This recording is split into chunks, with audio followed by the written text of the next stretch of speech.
Welcome to English foster academy EFA। आज हम पढ़ेंगे प्रेजेंट इंडेफिनिट का इंटरोगेटिव टेंस। इंटरोगेटिव का मतलब होता है जब सवाल किया जाए, जब क्वेश्चन किया जाए, तो प्रेजेंट इंडेफिनिट इंटरोगेटिव। इसके दो टाइप होते हैं। आज हम पहला टाइप पढ़ेंगे, वो सेंटेंस जो क्या से शुरू होते हैं। किससे शुरू होते हैं? क्या से।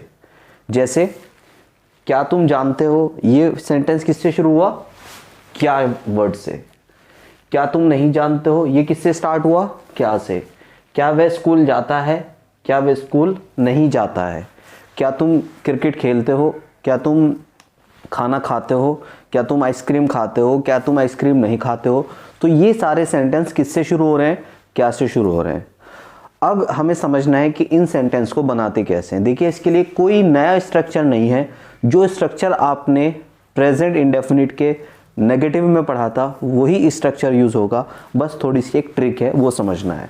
प्रेजेंट इंडेफिनिट का नेगेटिव स्ट्रक्चर ये था, subject plus do does plus not plus verb की फर्स्ट फॉर्म प्लस ऑब्जेक्ट। इसमें हमें क्या करना है, इस डू डज को उठा के सब्जेक्ट से पहले रख देना है।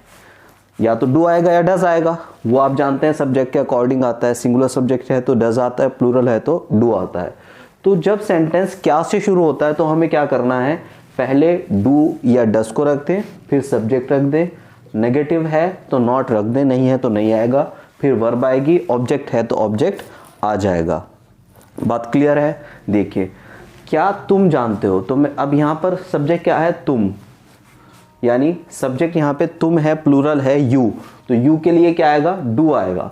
तो डू पहले रख देंगे, डू, फिर सब्जेक्ट रखेंगे। सब्जेक्ट क्या है? यू, फिर रखेंगे नॉट, नॉट यहाँ पर नहीं है। फिर क्या आएगा? वर्ब की फर्स्ट फॉर्म। वर्ब क्या है? जानते, जानते को कहते हैं नो। तो क्या हो गया सेंटेंस? Do you know. बहुत सिंपल है। क्या तुम नहीं जानते हो, इसमें नॉट आ गया तो सब्जेक्ट क्या हो गया? पहले आएगा डू डज, सब्जेक्ट को देखते हुए तो सेम सेंटेंस है तो डू आएगा, डू यू, डू आ गया, यू आ गया, फिर क्या आएगा? नॉट आएगा। यहाँ पे आपको दिख रहा है कि ये तो उधर चला गया, सब्जेक्ट के बाद किसकी बारी है? नॉट की। तो डू यू नॉट, वर्ब क्या है? Know. Do you not know. अगर मैं डू और नॉट को एक जगह ले आऊं, इसको मर्ज कर दूं, तो ये बन जाएगा डोंट यू नो। स्पीकिंग में ऐसे ही बोलते हैं, डोंट यू नो। इसका मतलब क्या है? क्या तुम नहीं जानते हो।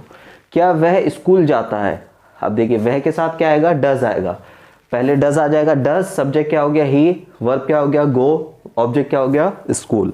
Does he go to school. क्या वह स्कूल नहीं जाता? इसमें नॉट आ गया। डज ही नॉट, है ना, सब्जेक्ट के बाद आएगा नॉट। स्ट्रक्चर में हमने देखा, डू डज तो उधर चला गया, सब्जेक्ट के बाद नॉट आ रहा है। Does he not go to school. Does और नॉट को अगर मैं एक जगह कर दूं तो ये हो जाएगा doesn't, doesn't he go to school. क्या तुम क्रिकेट खेलते हो? Do you play cricket.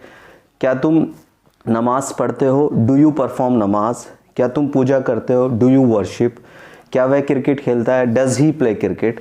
तो देख रहे हैं आप, डू या डज पहले आ रहा है, उसके बाद सब्जेक्ट आ रहा है, उसके बाद वर्ब आ रही है। तो आगे से याद रखना है कि अगर कोई भी सेंटेंस डू या डज से शुरू हो रहा है तो उसकी सेंस क्या होगी? क्या। All the best.